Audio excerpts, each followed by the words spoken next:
Oh. Well, hi, and welcome back to the Healthy Metal Hippie. Today, I am so excited and delighted to have Nicole and Sebastian with us.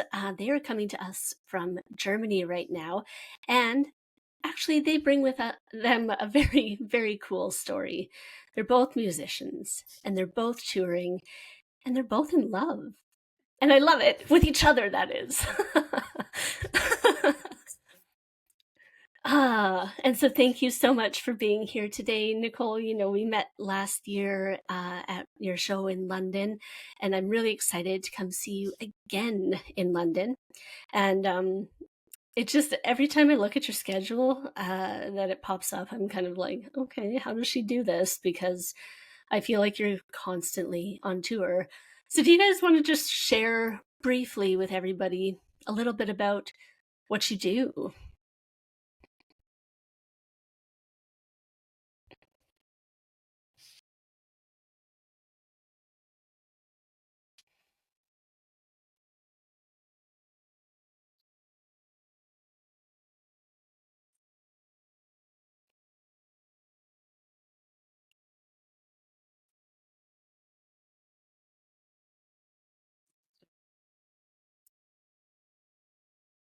Just in its first little since so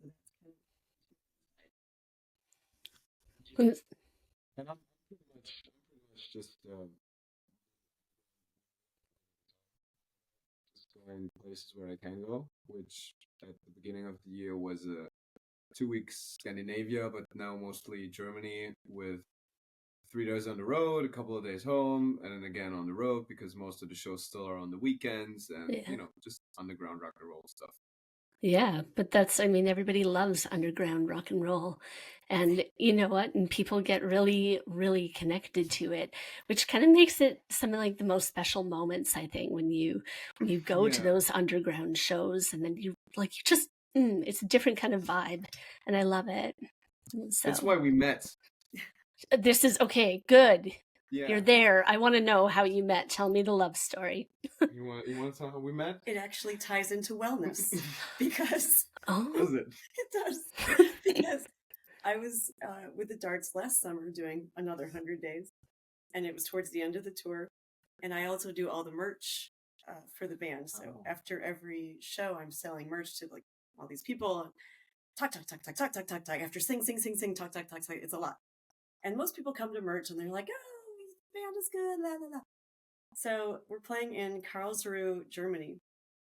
And uh, he had walked in the bar and we kind of knew who he was because he's does work for Vox guitars and stuff. And my guitar player at the time in the Darts was also sponsored by Vox, and she was like, "That's the Vox guy." And I'm like, "Oh yeah, cool, that's nice." But he comes up to me at merch, and he doesn't like say what everybody else says. He goes, "Why are you not resting your voice? Why are you selling merch?" Yeah. Like, that's a really good question, and that's Yeah. how we met. Aw. Yeah, And that basically that was the first. I think that the connection of being a singer, and I had a huge breakdown of my complete voice a couple of years back, and I had to go through a lot of therapy to get it back to a level where I could perform without pain and without anything. And I met with a couple of professors for voice treatment and blah blah blah, and did all the crazy stuff. I don't know the English words for but yeah. So it was just impulsive. I came in, I saw her talking, I was like, "What are you doing? Go backstage and rest your voice. You do this after the show." And she was like, "No." She answered in a funny way, and it was like kind of a test to her hardworking persona and attitude, which directly translated. And I was like, this little woman is crazy. but like in the best way though, you know. Yeah, yeah. I mean, that's you. It was kind of the admiration for how hard she works started there. I Oh, think. that's sweet.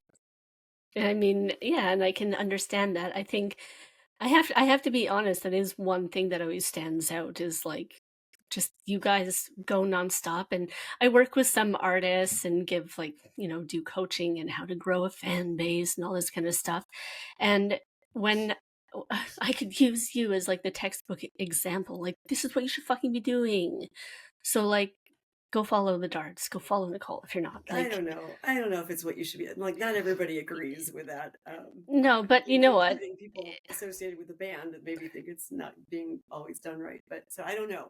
I don't know if there's exactly a right way, but There's no blueprint. you put yourself out there, which I think is the hardest part of it all, right? And it does. It's also hard. Yeah, I mean, you put yourself out there, and you have to decide how much of your personal life to put out there too. That's a whole other question that both of us are trying to figure out. Like, what do we do with that? Yeah. So you've been together like for, I guess, just over a year then, yeah? We started talking exactly a year ago. It's today's the 17th when we're doing this. No. 17th of September, and I think the date was 19th of September last year, and 20th or something like that. Crazy. That's a whole year. So we kind of been talking a lot the first 6 months out, and then finally I convinced him. You convinced him. Come to Seattle. Come to Seattle. And he finally broke down. He's like, okay, I'll come to Seattle. So we had this crazy 7-day test, like a blind date in Seattle. Like fly across the country, fly across the ocean, come to a place that you have no contacts but me. Yeah. Stay in my tiny little house where there's no privacy at all, and let's try it for 7 days. and yeah. So basically that's what it was. We started texting for half a year and video calls, and like even to engage with the first video call was like it's a big deal. We're doing this, and it was weird. But it was a kind of falling in love thing, I think. And and at some point falling in love. I don't know what it was. But yeah, at some point the conversation broke down to I think I said, and she reminded me of this. It's not like I want to highlight that, but she reminded me. She's like, you said somewhere along the lines that you would really love to come to Seattle and take me out for a couple of bars and buy me dinner, and we would have this nice night. And I was like, yeah. And then at some point she just said, why don't you just do it? And I was like, yeah, well, because, and this, and the plane, and the flights, and blah. And she's like, it's only this and this amount of, the flight's not that expensive. And then I looked it up, and I was like, yeah, it's really not that. We got a good deal. And she's like, so what's up? You want me to buy the tickets? I'll pay for the tickets. That's the way my brain works. Let's just do stuff. Exactly. Oh, and, yeah. And when she said that, there was like the coin dropped. I don't know if that is English expression as well. I think that, yeah. Like similar or something. Yeah. Yeah, and I was the penny drops. Yeah. The penny drops. That's what we said. Yeah. Exactly. And that made me just realize, why don't you just fucking go? Yes. And I was like, okay, it's only this and this couple hundred euros. I can spare it right now. I'm coming. And I got on the plane, and the moment I landed in Seattle, I was like, what are you doing?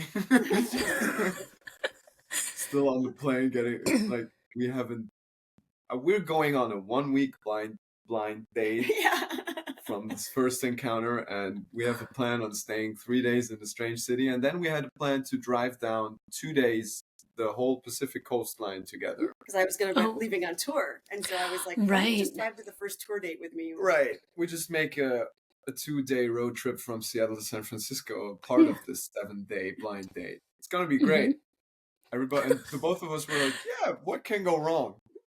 Yeah.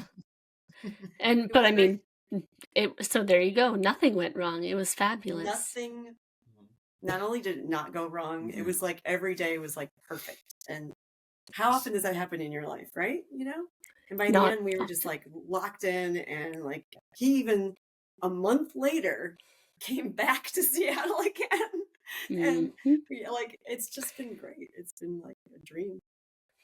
It's, it can be hard to navigate being long distance sometimes. Like just before we were recording, of course I was telling you, my boyfriend actually, which is so funny too. But Yeah, I did um, a lot of shows in Boston and a lot of places. Yeah. yeah, but it's funny because we met like on a fitness challenge, What? and yeah, no, I'm not joking. And we were just like friends, and it was like whatever. I was married when we met, right? Wow. And I don't know, just like we just talked, and then I don't know, after my divorce and everything, I was like, oh shit, like, I think I love you. And we'd never met in person. And he came over for That's a a great lyric. three Oh week. shit. I think I love you. Okay, write it down. I'll take writer's cred. But yeah, he came for like a 3 week blind date. And it was, I mean, I was fucking terrified, okay? I was like, we did our video calls and everything like that too. We talked like constantly.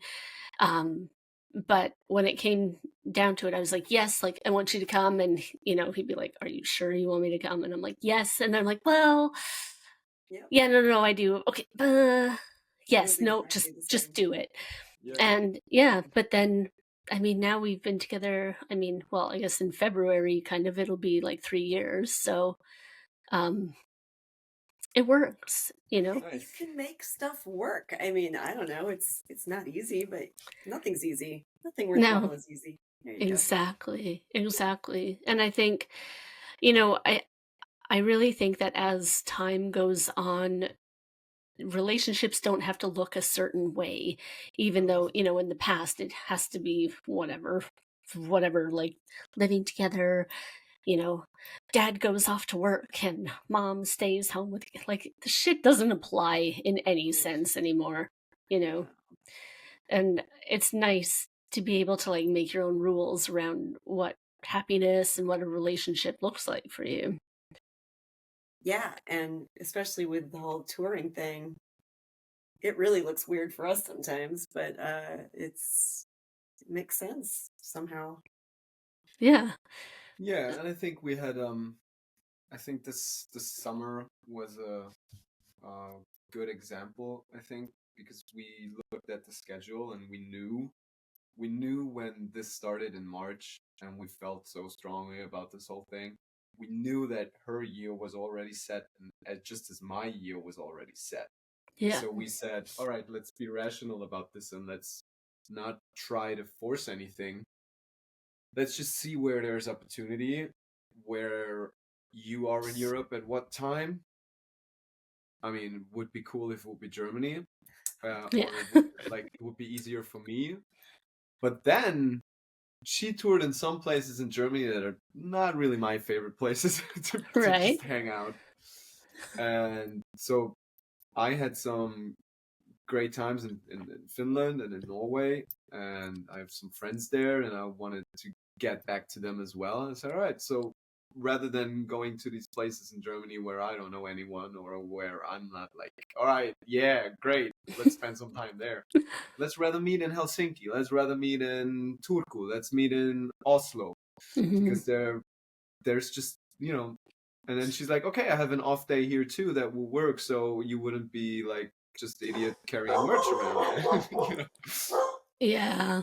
Oh, and So that's so nice though. It really, yeah, it's I think as a touring musician, you get into this like he was saying, when you're on the road for like say 2 weeks straight, you get into this rhythm where you're in the van and then you're at the show, and then you're in the van and then you're show, and you kind of forget about the world. And then to have him come to the shows or just be in the city and go like van show, oh wait, love, that can be part of it too. And he helps me with everything. And but then even beyond that, like it's so nice to like get back to the hotel and just hang out together after the Yeah. show in some weird country. It's really interesting. And we can kind of take care of each other and recharge and talk, and then the next day we start again. So it's really neat. So yeah, so when you get back after a night, after a show, then yeah, it's nice to just have that space to like wind down and then connect with each other. I can imagine how wonderful that is. You have like a safe space in a way to come home to after. it's so different. It changes the entire experience for me. Just I don't know.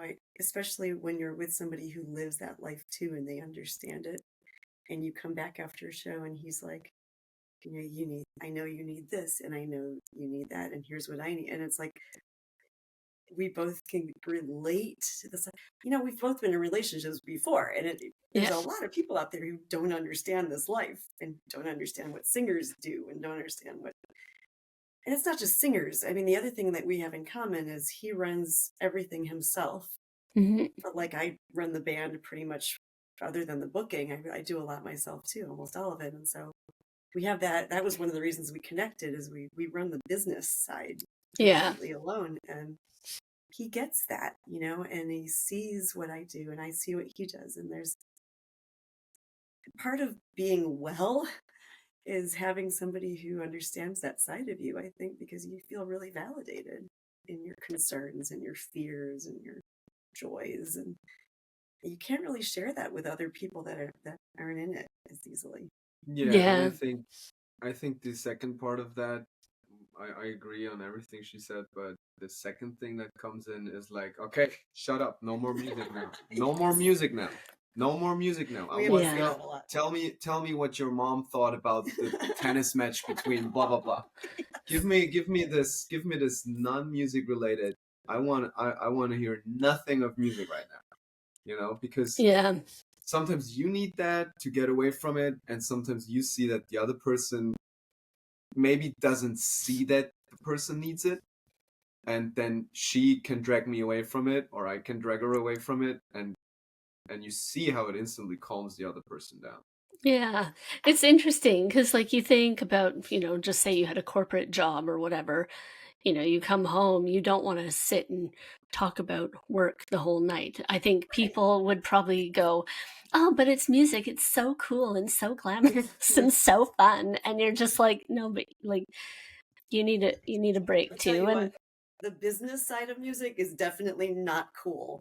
It's a lot of accounting and all the stuff that you have to do all the time. And it's really, I think it's maybe especially having been in other jobs, yeah. this job breaks your heart over and over. There's a lot of rejection, and Hmm. there's a lot of like putting yourself out there in your songs and your soul, and you're trying so hard, and people don't answer and they say no, and there's a lot of that at every level all the time.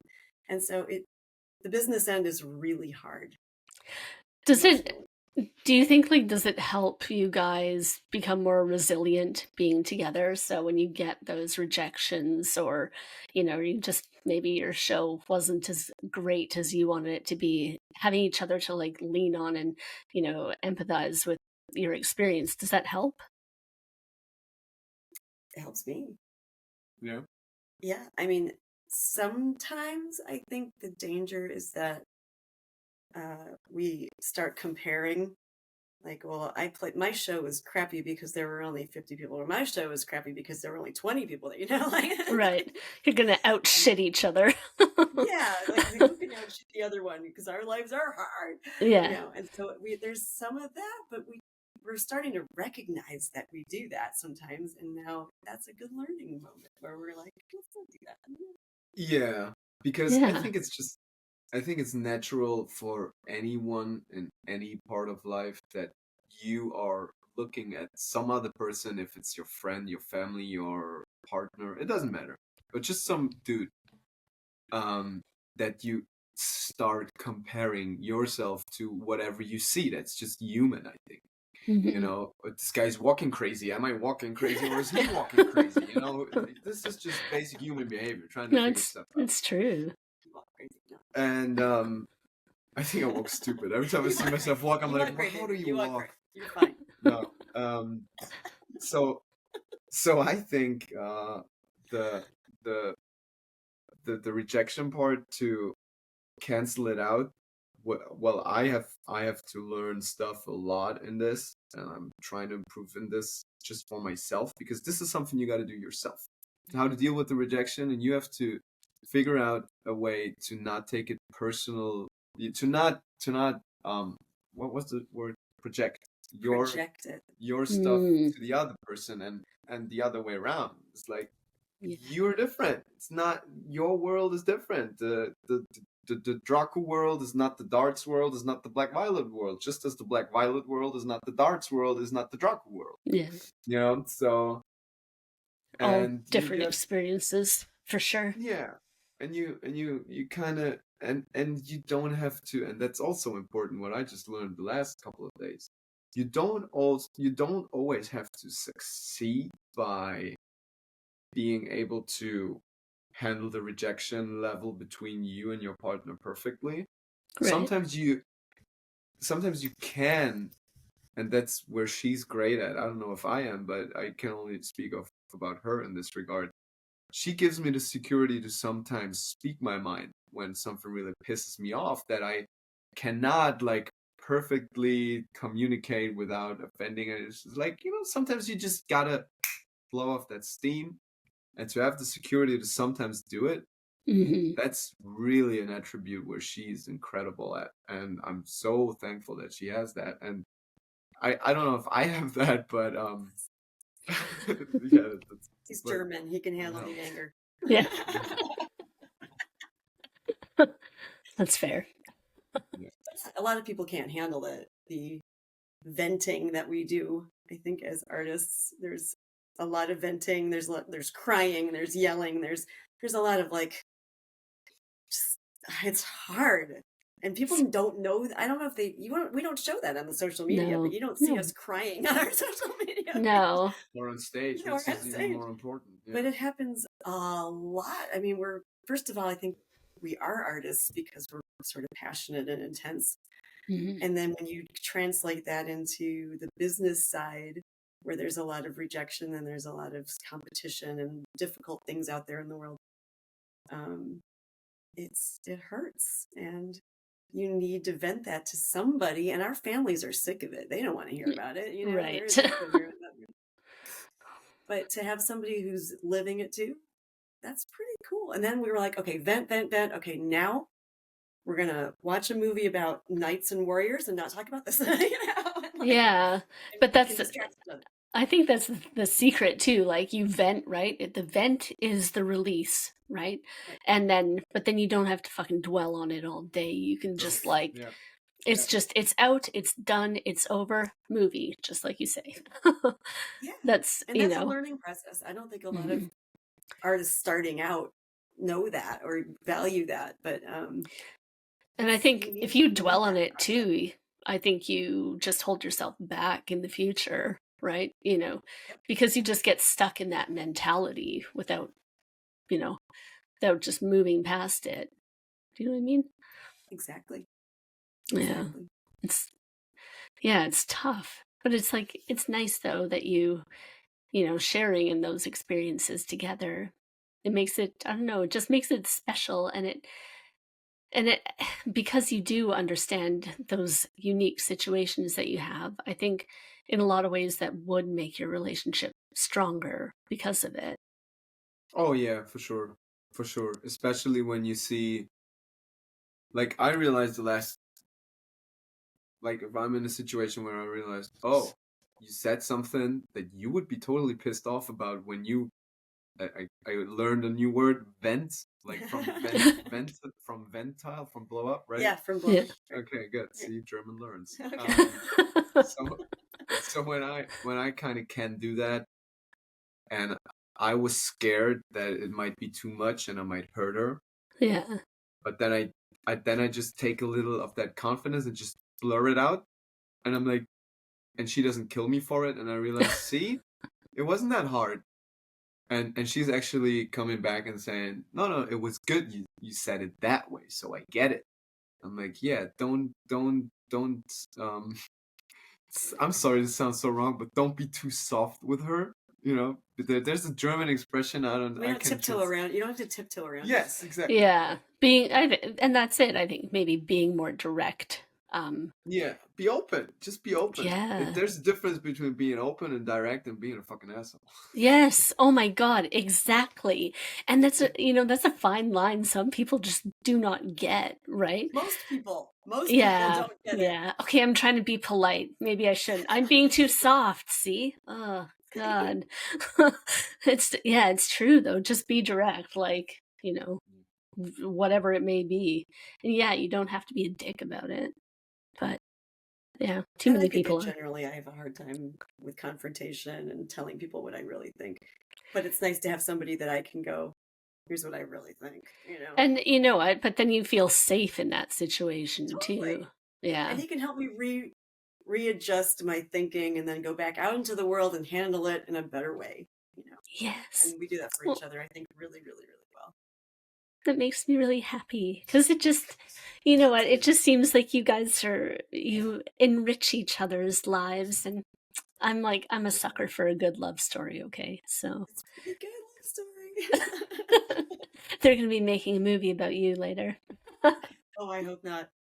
Oh, God. Maybe, like the love story. I mean, it'll be Yeah. like a romantic We'd be love story. micromanaging that shit like crazy. Yeah, you would. They just won't tell you it's about you. Yeah. So funny. So when you mentioned how you after shows, you kind of take care of each other, and I can imagine that being away from home for extended periods or just all of the traveling, it can be really hard to maintain your health, your physical health, and I don't know. And two, do you ever get homesick and things like that? It's how do you cope with all of it? It's good you're asking because I was asking myself that if she gets homesick the last days. I've moved recently in the last couple of years and shifted my life around in the US. So my home is just me. And yeah, I get to the point where I'm like, I just where I live in Seattle is like surrounded by water and nobody. Oh, And I kind of sometimes I miss that being a hermit, you know? right. Yeah. That's the part I miss, I think, if I miss anything. It's just you don't have a lot of privacy when you're touring. No. And even when you were touring and you did the Scandinavia thing last March, and it was very intense. And I think even you were like, after a couple of days, you're like, oof. Yeah, at some point it's like this. Oh, I'm glad there's my couch, and but and I think that is different from this pure homesickness where you're really suffering because you want to get back home. Yeah. Um, I don't actually have that. It's Yeah, just oh, it's yeah. just when it's foreseeable. It's like okay, your work is gonna be done in the next 3 days, and you can finally get it. It's more like you're excited to go back home. That's what it is. You're excited to just rest. I think Yeah. that's the biggest thing. Yeah. And so when Like you I have have 4 days days, off right now on this yeah. 100-day thing. Happen to have these 4 days off. It's just this crazy thing the way it worked out. The rest of the darts are back in the US. My Black Viiolet tour ended, and I have these 4 days. And so, of course, the first thing I do is fly to Germany, get there as fast as I can so I can just look at this couch. Like, oh, yay. Couches and movies and food and him And the spa and the spa in Baden-Baden. Yeah. Like, this Mm. is, it's really, and the Black Forest and the air and everything. I mean, this is a good refuge. it Yeah. really is. Yeah. Do you spend a lot of time to like get into nature then, if you enjoy living by the water, and, do you like spending time outside just to kind of reconnect, get grounded again? Well, I'm prouding myself with being the godfather of Black Forest rock and roll, which Yes. is absolutely That's his stupid. tagline, right? That's So, my Yes. thing. But I'm from the Black Forest, and I love the forest more than people think that. And I'm not doing it to sell shirts or anything or make cool stickers or sound cool because Black Forest is a big hashtag. No, I actually can spend 5-6 hours a day in the woods. Just well, you lived in the I lived woods in the during the woods. pandemic. Like, Yeah. I saw where he lived, and it's like, There's Oh. nothing there. It's the forest. it's like The Sound of Music, like the movie, like rolling everything, the woods Yes. and everything. He was like in this little place for years, So yeah, For a year. For a basically year, for a year. long damn No, time. and it was great. And still we're here looking outside that window. There's the forest starting right there. So yeah, and Nicole brought this up the other day because I had a boxer, a dog back then, Yeah. and I would stroll the woods with him for 3 hours every day, rain, snowstorms, no matter what. The Yeah. boxer and I roaming the woods, and that Oh. just cleans you up in here and Yes. straightens you out. Yeah. So, and now, I don't know if Nicole's so much of we haven't done much hiking. I'm not much of an outdoorsy person. Yeah, she loves though, because this is a very old spa town, Baden-Baden. Yeah. It's like Yeah. 2000-year-old Roman spa town. So we have all the baths with the thermal It's water and amazing. everything, and Just she so loves nice. that, of course. Who So doesn't? Yeah. Who doesn't No, love that? obviously. How could you not love it? But then when he Oh. came to Seattle too, like even though it's not like we weren't hiking and doing outdoorsy stuff really, but right by the water there, I try and walk almost every day along this like rocky beach Yeah. into this little patch of woods and back to the house, and I run. And yeah, I think we were just saying yesterday how nice it is to just go out on the back porch and just look at Puget Sound, and like occasionally maybe there's a whale. I don't know, I haven't actually, Right. but like it's just so purifying to kind of let that happen and not be in a city. Yeah. Oh, We play in absolutely. cities. We play in Yeah, dive bars. I don't We need play to in live in a bars, city, bars, no. bars, bars, bars, Yeah. bars. The last thing we want to do on our day off is go to A bar. listen to music at a bar. That's the Yeah. last thing. You know, like Yeah, of course. let's stare at the water. That's nice. Yeah, and just I think too, like sometimes just that solitude and the quiet, it's just it's Yeah, restorative. that's part of it too. Is we have to rest our ears and our brains and our Mhm. socialness. You know, we have to Yeah, recharge that battery, yeah. Yeah, right? I mean, Yeah. to piggyback on what my professor said, back when I studied popular music, he used to say the opposite of culture is nature, and it was like Mhm. something so obvious that it was like I never realized it that way, and just to see the whole the sheer difference of the cognitive impulses you get, like you're not having stage lights in your face, you're not having the phone light in your face, you're not hearing sound of electric guitars and kick drums and snares and people talking, and like the whole, you don't smell the sweaty people in the bar or the stinky beer rug Shucks. for the drum riser, you know. Yeah.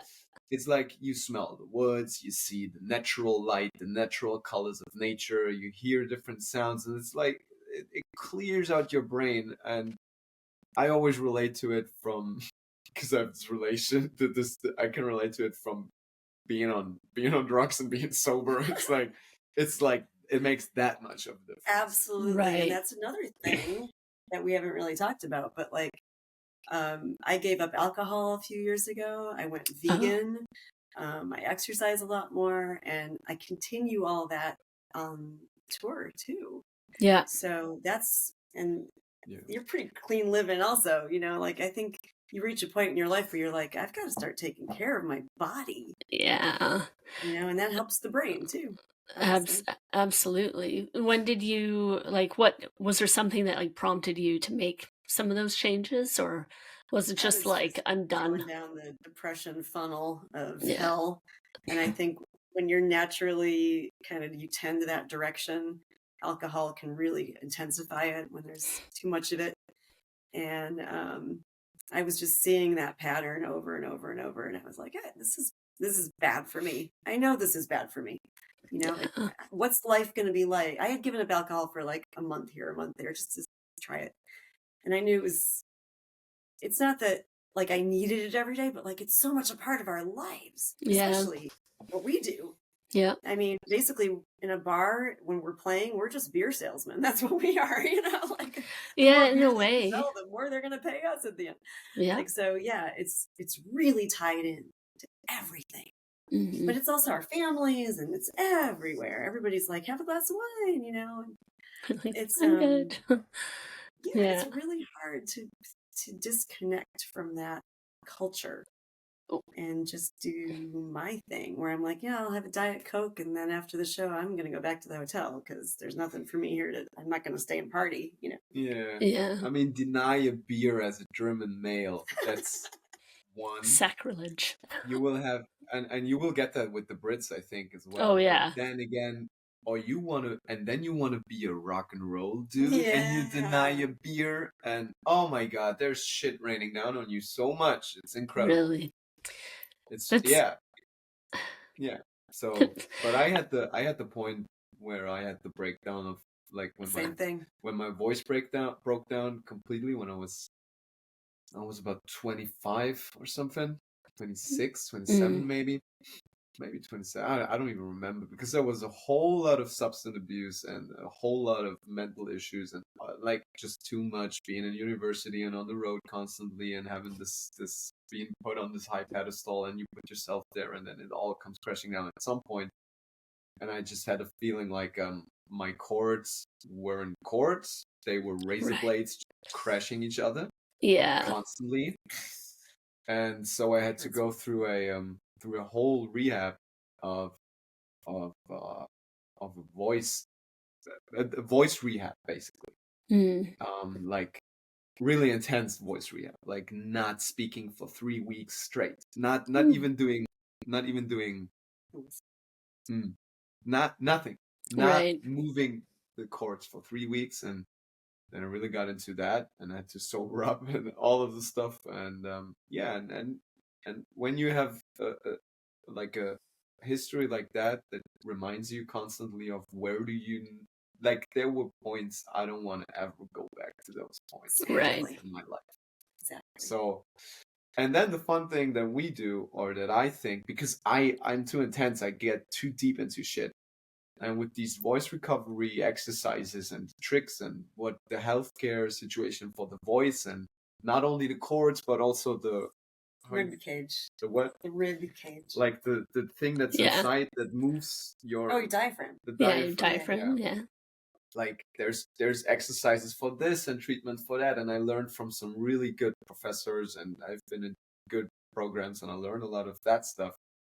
And I got excited about it at some point, doing those extra. And when I met her, and I told her that I know a couple of those Because things. I've never had a voice lesson. I've never done anything except scream on a punk band. I don't have any clue.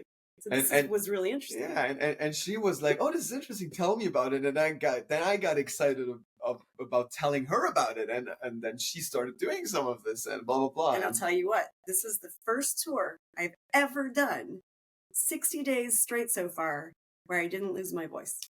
Oh, see, Working. it is working. Yeah. Oh, yeah. Yeah. So yeah, it's been.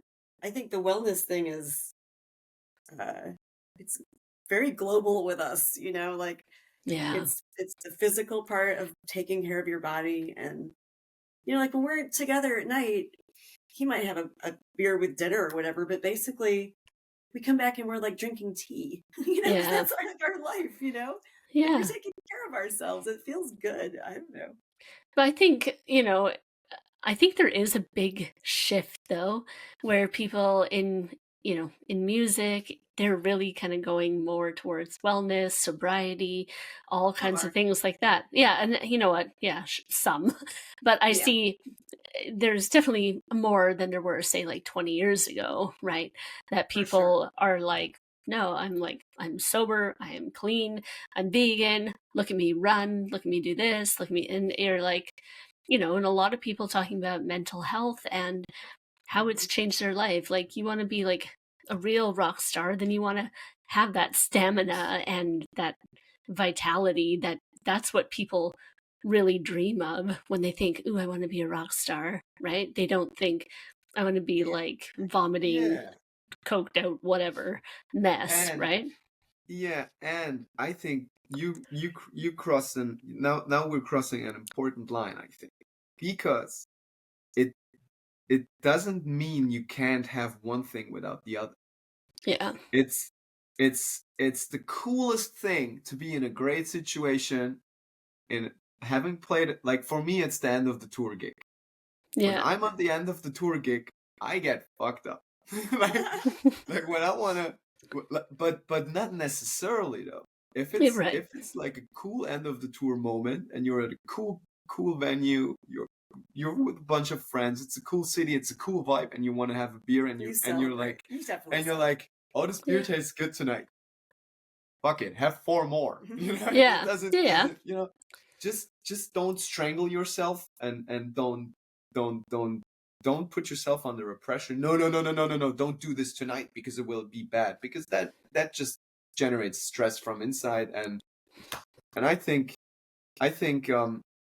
it's when you play at the level that we play at, you got to treat what you do just as a professional athlete treats his profession. Yeah. You got to take care of your Absolutely. fingers, of your arms, of your lung volume, so you Mhm. can go through the night and everything. And it's just It's very athletic. You're yeah, right. That's exactly the word. it's Yeah. training. You got to train. I got to stretch my fingers, because I had problems with my fingers the last year. Terrible, like I never had in my life. And I was like, yeah, maybe start stretching and take care of your fingers, because the level you play guitar on is not a hobby level, you know. Yeah. So treat it with more horse lotion. There's lotion here that's called horse lotion. We have this lotion. It So goes yeah, in the like muscles. you've Yeah. seen me play. I throw my leg over the farfisa, right? Yeah. Yeah. I've been doing that for a long time, and this leg is starting to feel it. You know, and so Right. I have to come back from shows and like stretch and like, you know, it's like being an athlete, and you don't think about that stuff. I mean, when people are starting out in rock music, Yeah. And they're they're thinking about the fun, but it's a job. It's work. it is. It You know. is work. It's interesting for me because so I like to have a gin and tonic at night, like pretty much every night. My mom Not too. For drink. ugh, love a good gin, I'm not gonna lie. And but I've never been really deep into drinking, period, though. Like when I moved to England, I definitely started to drink a lot more than I had. And yeah, that, you know, other influences that, you know, probably pushed that along. After my divorce, I was still drinking a bit. And, but then I just was like, like cut it right back. So yeah, you know, gin here and there. But I think you're right. You still have to find balance with everything and still celebrate as you want to, even if it means like having a couple beers or a few extra For me, gins. it's the vegan pizza end of the Oh, tour. vegan pizza. Oh, so good. Yeah. Yeah, I think that's fair though, because it is, you know, it's hard work. You need to like refuel yourself.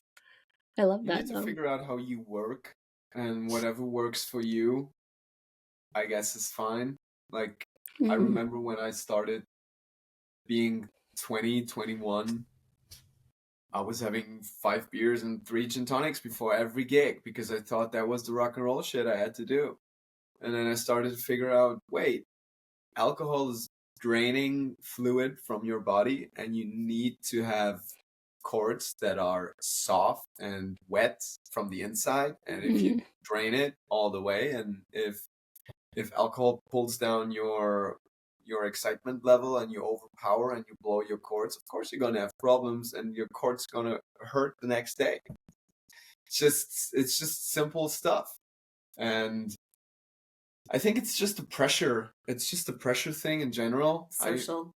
Yeah, it's Yeah. social pressure. It's pressure you put on yourself. And I realized at some point years back, when I was flirting with sobriety, like stone cold sobriety, that I was putting myself under pressure again. Like, no, now what? You're afraid of having a beer, of drinking beer? This is stupid. You put yourself, I mean, be at ease. And when you feel like having 1 beer and then go home, have 1 beer and go home. If you feel like having 10 beers because you reached something, you accomplished something in your life, you powered out, and you've been you know, you've been all right for like a couple of weeks, haven't drank a zip, and now is a night where you feel like having 10 beer, have 10 beer.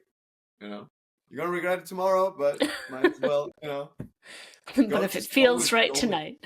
Yeah. Yeah.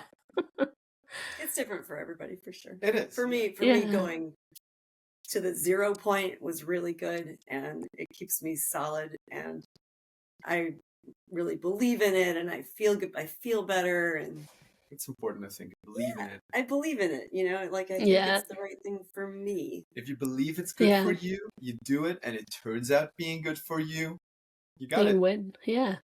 Yeah, I'm the exactly. craziest rider for bands, you know, like I have Diet Coke and hot tea with almond milk. You know, people are like, what are you doing?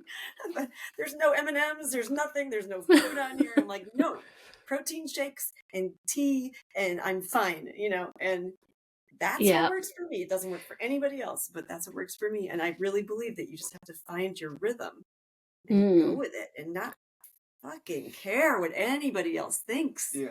Yeah. And I think that's the hardest part for people That's the hardest sometimes, part. right? The Like, I hardest know part is letting go of what other people think of you. in like every aspect, whether it's what you're eating or whether you're sober or not, or how you dress or anything, it's like just at the end of the day, nobody People- really cares, you Yeah, know. and And if I they do, think- they need a life. Like, right. And I know they're judgmental everywhere in the world, but I think especially when you put yourself out there to the public, you know, online or however, people feel very at ease about judging you, you know. it's easy Because you're you behind make the yourself a screen. target, you know. Oh, you yeah. make yourself a target. They're like, well, you're putting yourself out there. We can say whatever we want. You're doing it to yourself. And that's fine. Whatever. I don't know if I agree with that, but it happens. So you have to really be strong and go, I know who I am. I know who I am. This is who I want to be. Go. Hit me. You know? Whatever. Did you have to like kind of develop that thick skin, or were you always Oh, like, yeah. come at me, Oh, bro? Or Oh, were or was it like it took time? it takes a lot of time. It's the hardest thing in the world to believe in yourself. That's the hardest thing in the world. And we're still figuring it out. Both of us. Yeah. I think Yeah. too, even maybe you see people that seem so confident and so self-assured that They're not. yeah, they're not. Not at least not all the time, right? And those, Yeah. you know, vulnerable remember- moments you won't usually show. Yeah. I remember when I was in university and I studied popular music, we had a lot of young people who tried to have their first go at playing themselves on a stage, right? So we had these jam sessions and blah, blah, blah. I came in already being a seasoned, a veteran of the sport, you'd say in sports. Already having had my own name for 5 years, promoting myself, playing my own music, touring, blah, blah, blah. So, and I come in with these kids and they go on stage, because they were all quite a little like, younger than me. And they go on stage and they play their soft acoustic guitar cover version of some pop song. And it sounded terrible. And then I'm standing in the crowd and I'm talking to somebody and somebody turns around and is like, this is disrespectful. Are you talking to this guy? I want to listen to her. I'm like, she's not doing anything that is gaining my attention because she's not playing well. That was me being 25, 26, 27. And then they were like, this is unfair. How dare you treat this? And I'm like, no, this is what you don't get. You go on stage, on a real stage, and want to play real music. This is how the world works, how the music world works. You don't go out and you don't get sugarcoated all the time and everybody's going to treat you nicely. This is, and I'm not being disrespectful. I'm just talking in a regular volume, 10 meters apart, behind, like away from does the at stage. real shows. Like everybody does at real shows. I'm not yelling, you suck, you know. And they were like so pissed off, and I was like, if you really feel like that is a problem, you're probably not made for the real stage out there and the real business, because you will have to deal with a lot worse than that. People, you know, they walk out during your set. They talk over you.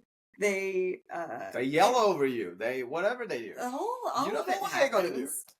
They come to the merch booth and tell you what you did wrong. You know, like all kinds of stuff happens. And you just have to go, thanks. I'll keep it in mind. Next, you know, like well, thanks for coming.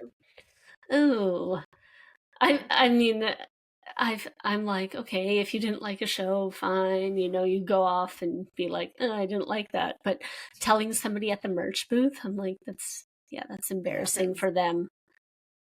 Because I think a Oh, lot of a lot of people in this day and age, they listen to a ton of music online, yeah, and I hate to say, they think they know, or let's just say this, they have very strong opinions yeah, about the music they like, and they can read online about how that music was created and all that stuff, and then they come to you and go, you should do this like that artist did, and you should do this like this song did, and then, oh my God, it's like, but I I'm not totally, them.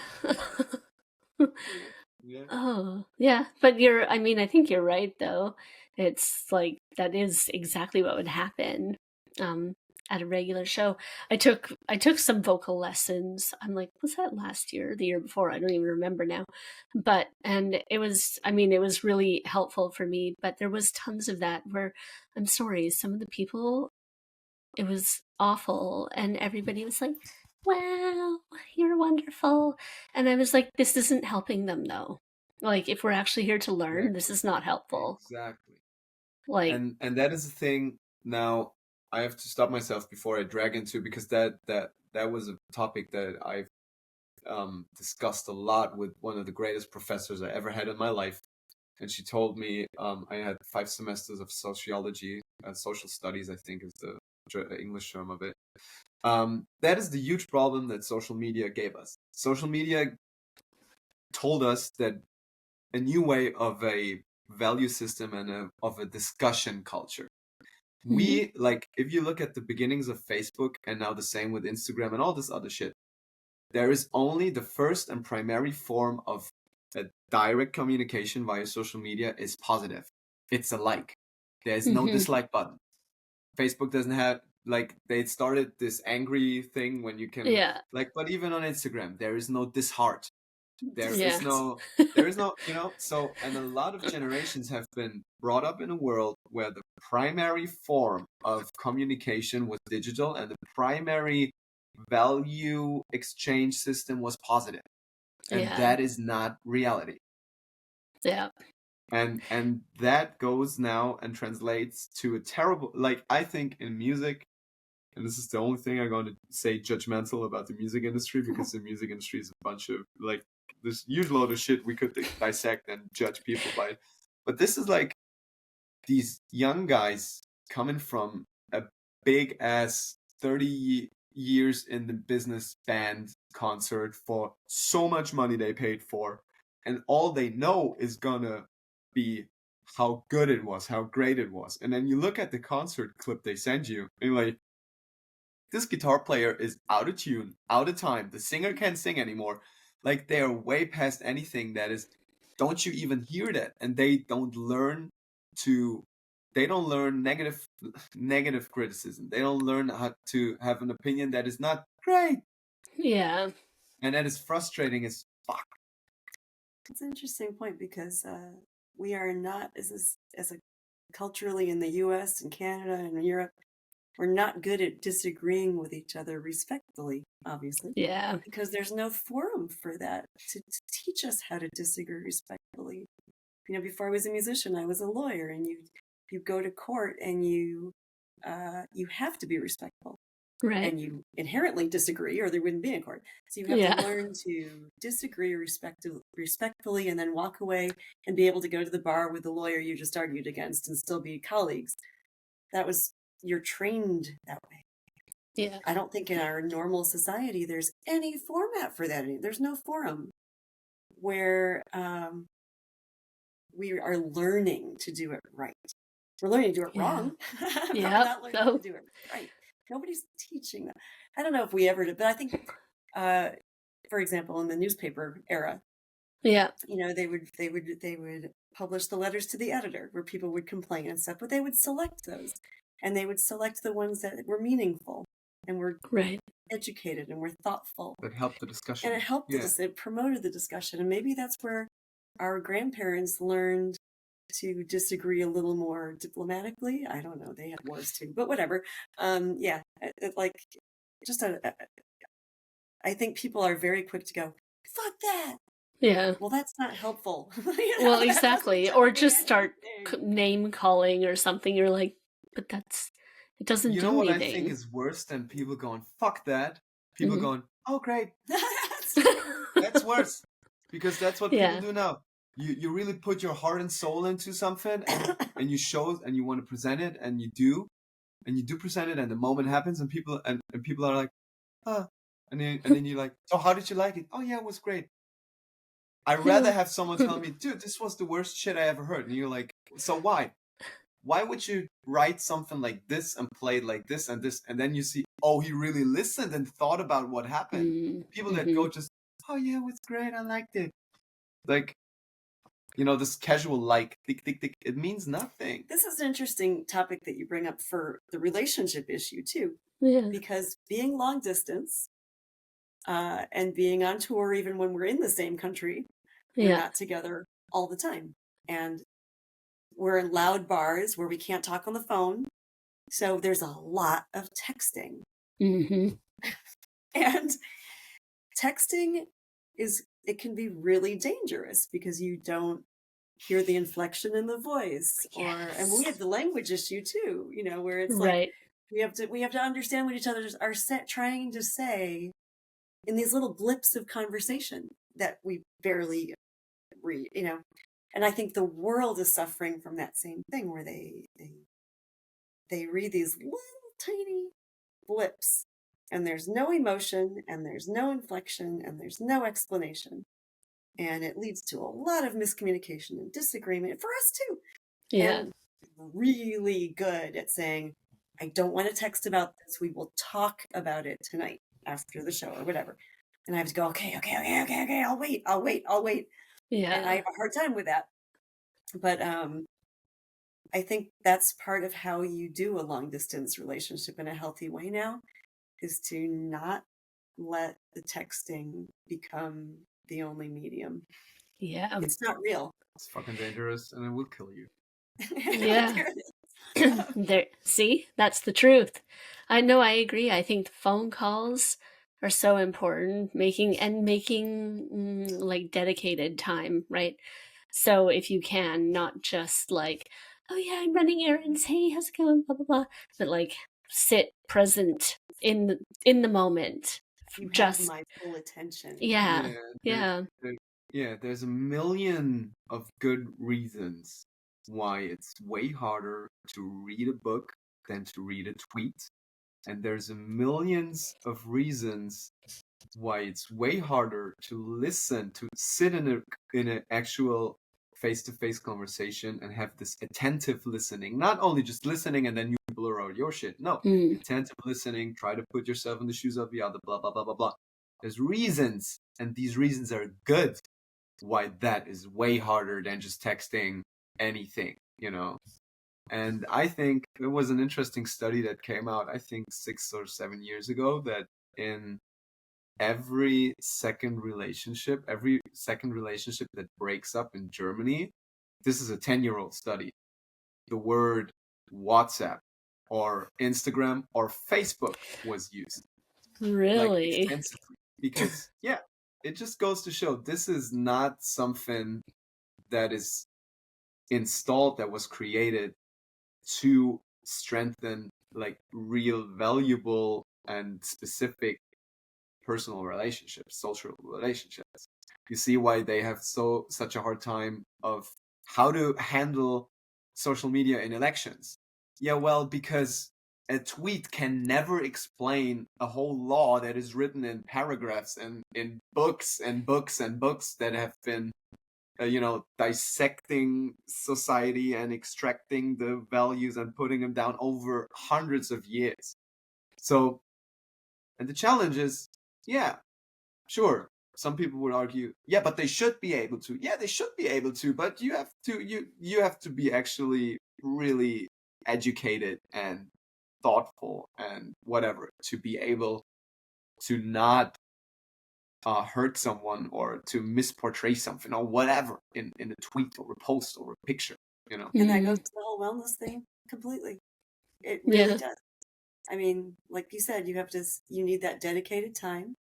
You need the active listening. You need the face-to-face, you need the emotion. And I think even with my bands, and my managers, everything's done by text, Mm-hmm. group threads and stuff. And we're hardly ever in the same room. So Yeah. it's really nice to be with somebody who strongly believes that being in the same room is still important. I was just at a show and I heard somebody say, I really like being somewhere with someone. That is such a basic concept, but we don't do that. No, we don't do enough of it though, right? And Yeah. and really just being there. And because you can go all over the place, but are you really there? And what maybe is the last point to get to that is, nobody expects or should expect, and you yourself shouldn't expect to know how to do this right. Sometimes it takes someone to tell you some stuff. I haven't been to my first underground rock and roll concert by myself and saw, oh shit, there's not any of this here. There's like so much underground stickers, and I know what they mean, and I know what this means, and I know what it means that this band is playing here. And no, you need people to introduce you to that, and that needs direct and analog and real communication. Analog. Somebody Analog needs to go relationships. and touch you, and Yes. and you yourself need to learn. Oh, I have to learn something. You have to be the first to be like, I have to learn something, and I have to be open to somebody coming in and telling me something. And social media is not doing that. Social media is just giving you a pre-selected opinion, and you can choose from it and adapt it and just throw it right back out, and people will respond to it in a positive way, and you say, all right, that's me now. No, it's not how it should work.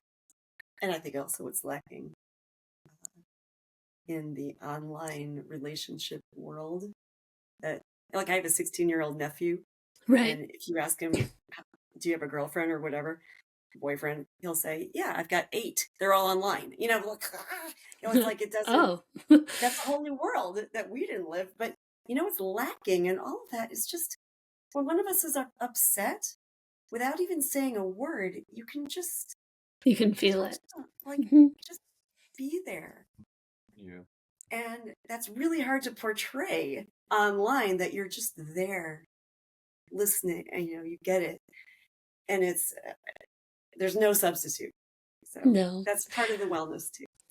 Yeah, I agree. And I think we should all embrace our analog relationships. Embrace our analog relationships. Yes. They're kind of, especially when you're in a transatlantic relationship. Yes. mm-hmm. It's especially when you have those times to be You would know, not so right? digital. You know, Oh, Ashley. I know. So what would your top tips be for somebody who's in a long distance relationship? Our top tips. Yeah. Fly a lot. Yeah. Frequent flyer points. Yeah. Okay. Make money. Go make some money to buy plane tickets. Plane tickets. But yeah, I think the avoiding the text, the death by text is key, because that's going to happen if you rely on texting as your primary source of talking.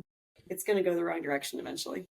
And so my top tip that I've learned from him, even after all my life of doing things online, I'm learning for the first time how much better the world is when you don't get sucked into that as much, and you make the time for the analog relationship, whether that's even just by phone. You got to hear the voice, you got to see the face. It's important. Yeah, I think I agree, of course. And a tip would probably be zoom out. Sometimes you got to zoom out and put things in perspective. Like, if you're having a hard time and you're in a bad space, in a bad place, just zoom out and remember, like, is this only a moment right now? Is it a bad hour? Is it a bad day? Is it a bad week? and then zoom out and remember what were the last months. Have they all been like that?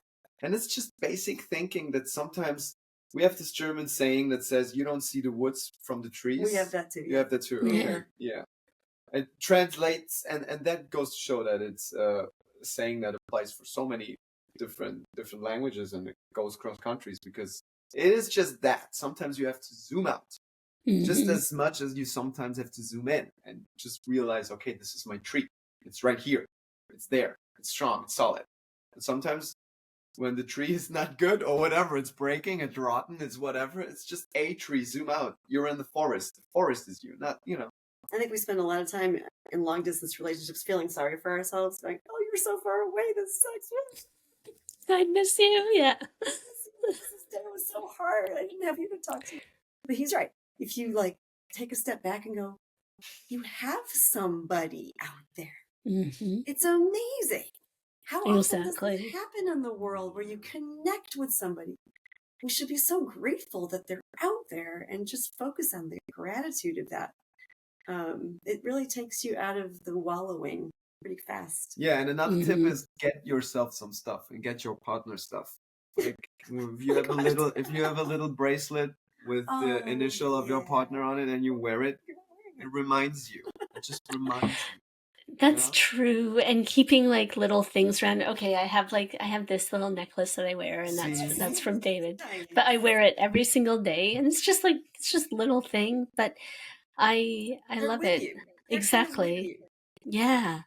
I got Nicole's space needle from Seattle right here on the his tattoo. on the ankle. Oh, so cool. Oh yeah, I could see. It's the space I love the needle. space needle. First club where we've been together in Seattle, we got a stamp from the club, and it was an anchor, and she put it right here, and I was like, Yacht Club. Yeah, and I was like, oh, that would be a nice tattoo, And 1 month later, when she did her debut show for the Black Viiolet thing, she asked me since I'm already coming over, because I felt like coming over, and she asked me if I could open it up with 3 or 4 songs. So he opened my debut show. So yeah, so we put the space needle on top of the anchor, which was the initial stamp for the club where we play. So it's like the stamp of the original club where we first had our first thing together. So it kind of reminds me of that too. It's gonna be there. That's so sweet, though.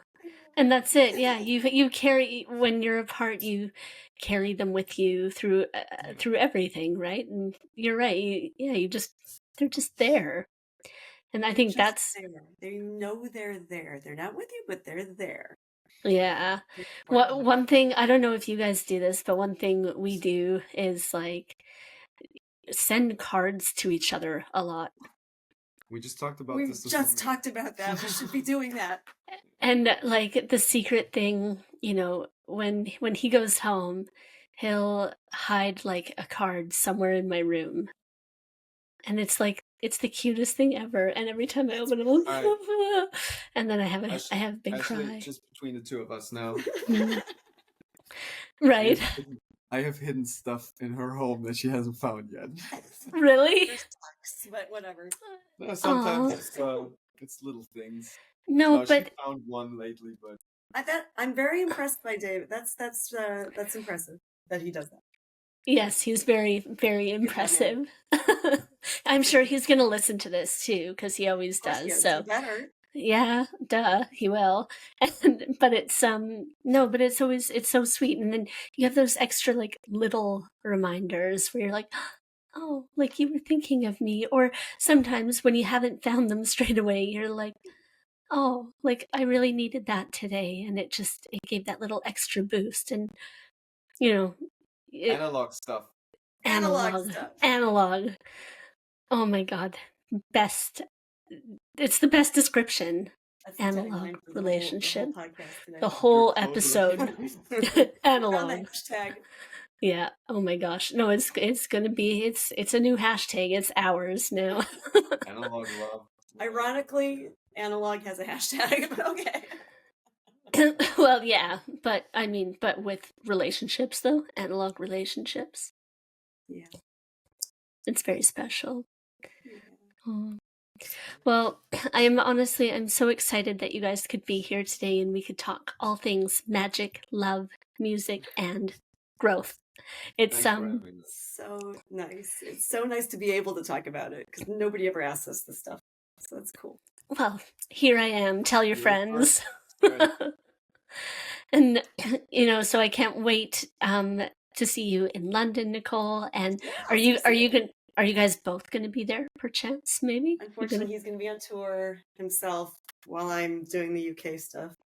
Mm. So that's another example. It just happens, But it's just a matter of time until I'll hit London soon, I think, too. Yeah. It's too cool of a city to not play. Well, exactly. That's just it. London's pretty amazing, so you should definitely be over here.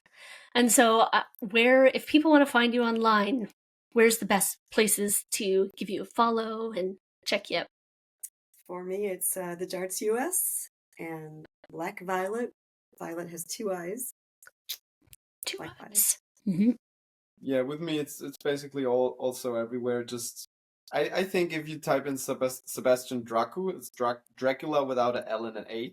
Okay. Yeah. He's actually Romanian. Like he's actually Dracula is the whole thing. I mean, So I think it's true. you can find it anywhere. It's just Dracu wherever on YouTube. Like Instagram and everywhere, Facebook, all this business. We'll put links to everything. And yeah, I'm very happy for you too. And thank you again for taking your time to be here today. Thank you, Ashley. We'll see you soon. Thanks. Bye. Bye.